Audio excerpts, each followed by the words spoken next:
வாழ்க வளமுடன். வாழ்க வையகம் வாழ்க வையகம் வாழ்க வளமுடன். இன்று நாம் இறைஞானமும் முழுமை பெயரும் என்ற தலைப்பின் கீழ் உயிரின தன்மாற்றம் பற்றிய கேள்வி பகுதிகளை பார்க்கலாம். பகுதி 2.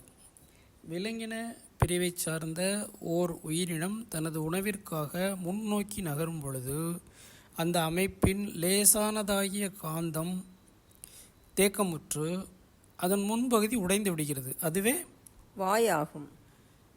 மீண்டும் மீண்டும் பசி உணர்வு வந்தபோது தனது உடலின் அந்த வாய்ப்பகுதியை பயன்படுத்தி உணவின் தன்மையை ஜீவகாந்த வெளிப்பாட்டின் மூலம் உணர்ந்து கொள்கிறது. அந்த பகுதியே சுவை உணர்வு புலனாக மலர்ந்தது. இது புலன் மலர்ச்சியில் இரண்டாவது அறிவாகும். எடுத்துக்காட்டாக புழுக்கள் இந்த பிரிவை சார்ந்தவையே ஆகும். நூல் புழுக்கள், உருளை புழுக்கள், நாடா புழுக்கள், மண் புழுக்கள் ஆகியவை ஈரறிவு உயிரினம் ஆகும்.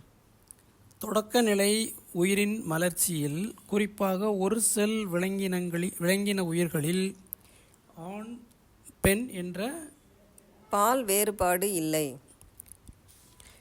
ஒரு செல் உயிரினங்களின் இனப்பெருக்க பிளவு முறையில் ஒவ்வொரு உயிரினமும் இரண்டாக பிரிந்து பெருகும் அமைப்பே இருந்தது.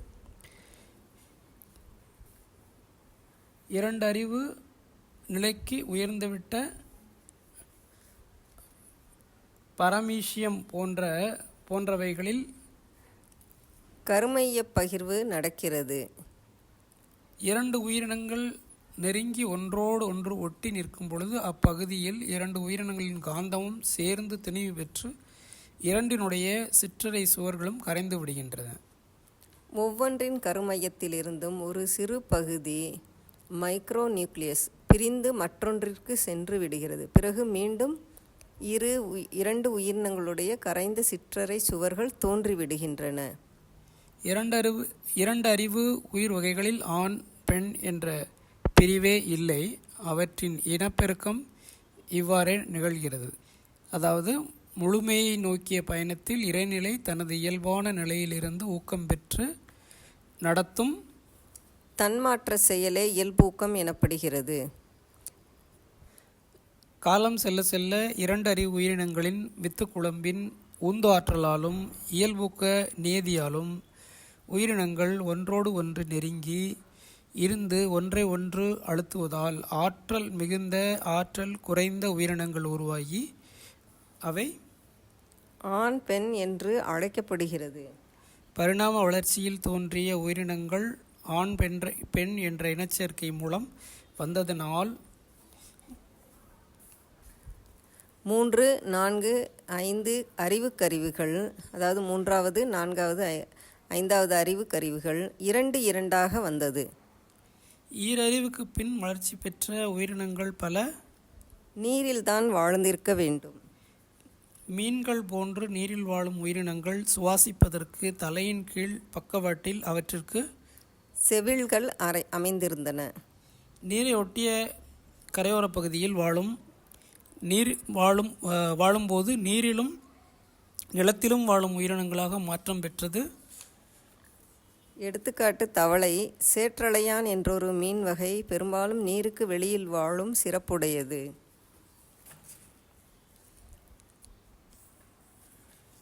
தவளை இனங்கள் நீரில் முட்டையிட்டு குஞ்சு பொரிக்கின்றன. தலைப்பரட்டை எனப்படும் அவற்றின் குஞ்சுகள் புறசெவிகள் மூலம், அதாவது எக்ஸ்டர்னல் கில்ஸ் மூலம் நீரில் கரைந்துள்ள காற்றை சுவாசிக்கின்றன. அவற்றுக்கு மீன் போன்ற வால் துடுப்புகள் உள்ளன. ஆனால் முழு வளர்ச்சி பெற்ற தவளையாக மாறும் பொழுது வால் அறுந்து விடுகிறது. 4 கால்கள் வந்து விடுகின்றன. புறச்செவிகள் கரைந்து 2 நுரையீரல்கள் உருவாகி விடுகின்றன. 2 மூக்கு துவாரங்களும் அமைந்து விடுகின்றன.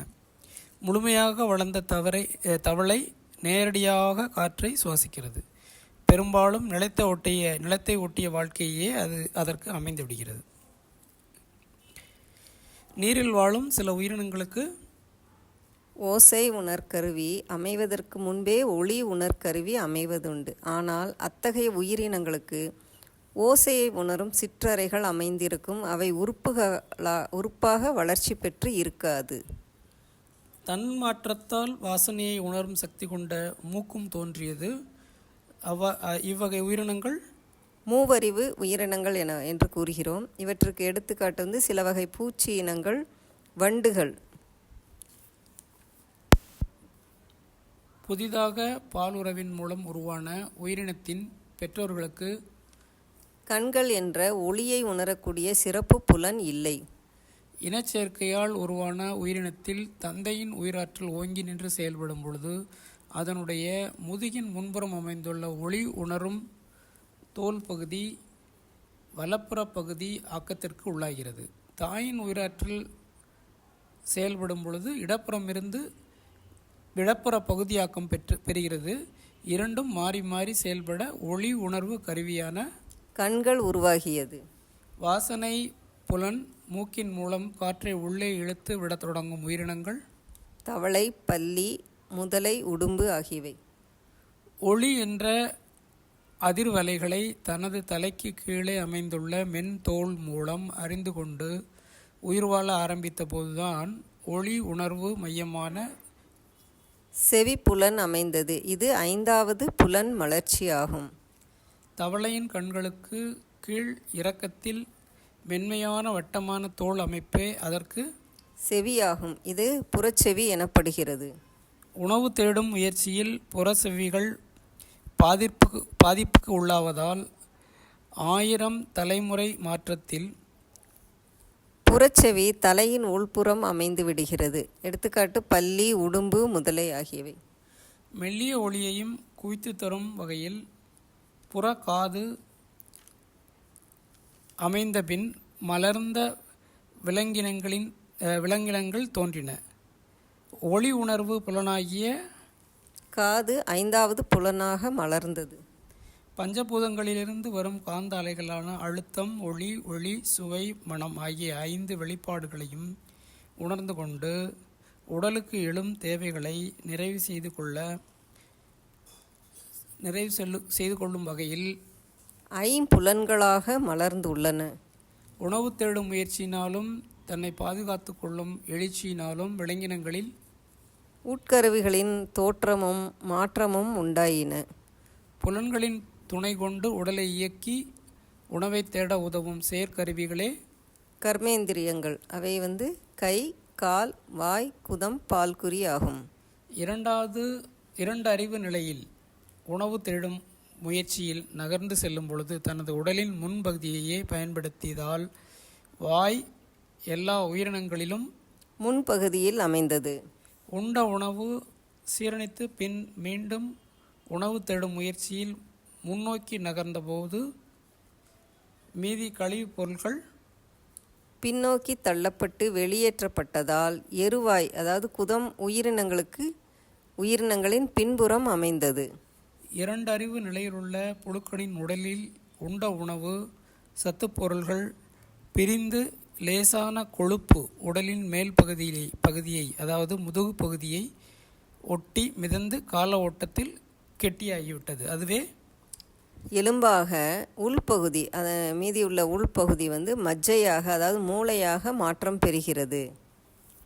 பிராணிகள் தலையை தூக்கி நடக்கும் பொழுது முதுகுப்புறம் அமைந்த மூளையின் பெரும்பகுதி தலைக்கு சென்று